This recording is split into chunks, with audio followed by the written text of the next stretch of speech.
So the NFL season hasn't finished yet, but the college football season has. And for those of you who pay attention to the sports world, one of the things that's going on right now is people are talking about who from the college football teams is going to be drafted to be in an NFL team, right? I don't know if any of you follow. Do any of you actually follow draft stuff? Like 2 of you. Okay, I admit I never really followed draft stuff ever before, but recently I've been listening to the ESPN radio station, you know, the talk radio, and I listen to the sports stuff. And these guys are talking about, and this last week I remember they were talking about these different quarterbacks that are coming out of college, and they're talking about whether or not they're going to make it in the NFL. And I heard this one guy say this phrase. He says, you know, he's a good quarterback, but I don't know if he has it. And I was like, bingo, I wish I had that recorded for Sunday. Because we're talking about the it factor, the thing that sets certain people apart from other people. You know it instinctively when you see someone who's got that, they've got the confidence, they've got something going on with them. You can just tell there's something different about them. And we struggle a lot to try to figure out what it is that's so different about these other people that makes them so attractive, so cool, whatever it is to us. And they've got different parts of their personality that then we try to appropriate into ours, and it fails, and we're just miserable. We're trying to be cool, and it's not working. So we see all the cool kids hanging out together, and we say, I'm going to dress like them, or whatever. You know, I'm taking you way back to junior high now.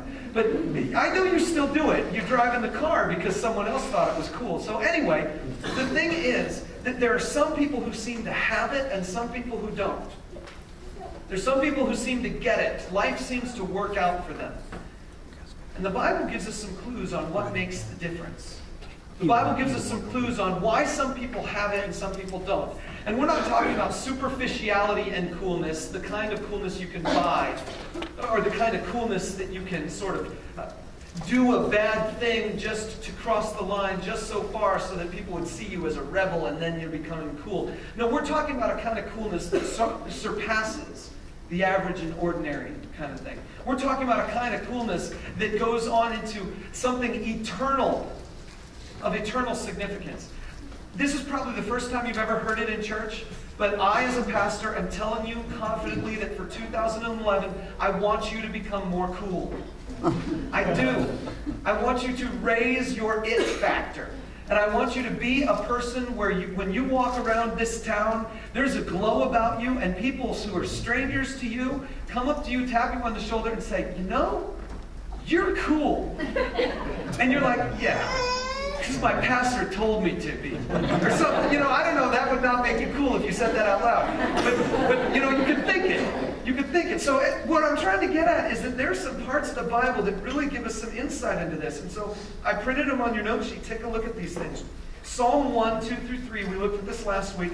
And I just took out the two key phrases from this verse.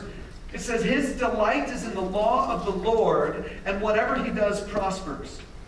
Last week we looked at that, how those two phrases are connected. Someone who's delighting in what God has for them, and then whatever he does prospers. That sounds cool to me.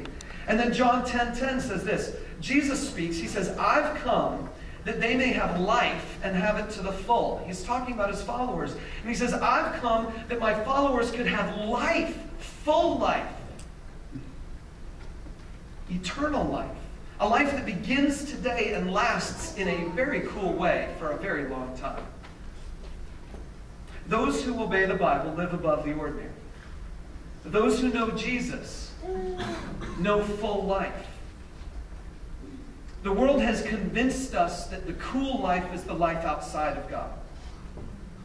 But that's because they haven't seen what the life with God really looks like. You can't find anyone who would say, hey, listen, I mean, I've never heard this personally. No one says, hey, listen, I really love Christians, but I just don't so much like Jesus. I've never heard anyone say, you know, I think Christians in my life, the Christians I've known are really, really cool. But Jesus, I don't think I would have liked him very much. It's always the other way around, isn't it? People are like, I think Jesus is cool, but these Christians I've met are not. You know, that's sort of the way it really works. And what I want to do is I want to just remind you this month, there are 4 things the Bible teaches.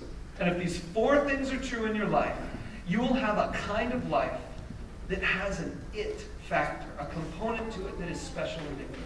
Just to review, The first one, we call them our elements around here. The first one is air, and that's a metaphor to say that God is my breath. He's the most important thing in my life.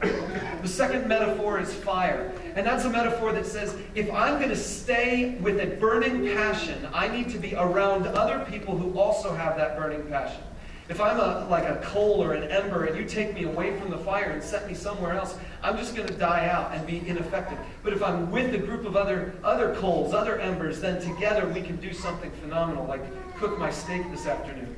Or three, the third metaphor is earth. And that's this metaphor that I'm just dirt that God has shaped into something. I'm like a clay pot that God is shaping. He's making me into something that He wants me to be, that brings Him great honor and glory. And then the fourth metaphor is water. And that comes from Jesus saying, I've got living water, and I want to give it to you. Jesus has given it to you. So now, whether you know it or not, if you know Jesus, you have an infinite supply of refreshing living water inside of you that you can use to refresh other people. And in the process of that refreshment, then you get refreshed as well. These are the four things the Bible talks about. And I didn't make them up. They are in the Bible. Even the metaphors are in the Bible. We spent all 2010 kind of going over these things if you want some more. But just to make it more explicit, let's look at Mark 12:29. It's also printed on your note sheet here. Jesus says the most important commandment is this: Hear, O Israel, the Lord our God, the Lord is one. Love the Lord your God with all your heart and with all your soul and with all your mind and with all your strength. And then he says the second is this: love your neighbor as yourself. There is no commandment greater than these. There's no single commandment in the entire Bible that's greater than the two of these put together. And Jesus says, listen, you've got to love God. You've got to put Him first in your life. Your strength, your heart, your mind, everything that there is about you, you've got to put God at the top of every list. He's got to be number one. But you can't do that unless you're also loving each other. Love your neighbor as yourself. And so he tells the story of the Good Samaritan. You're familiar with the story of the Good Samaritan where, the one guy gets beaten up and he's being left for dead, and then strangers come by, and finally this last stranger comes by, and he's a Samaritan, so it's kind of like Israelis and Pakistanis, together. They hate each other. Samaritans and Jews hated each other. So now the Samaritan comes along, and he finds this Jewish guy laying on the ground, and he takes care of him, and he loves him. And Jesus says, that's what it means to love your neighbor. I got to admit to you, it's easy to love strangers because they haven't hurt me yet.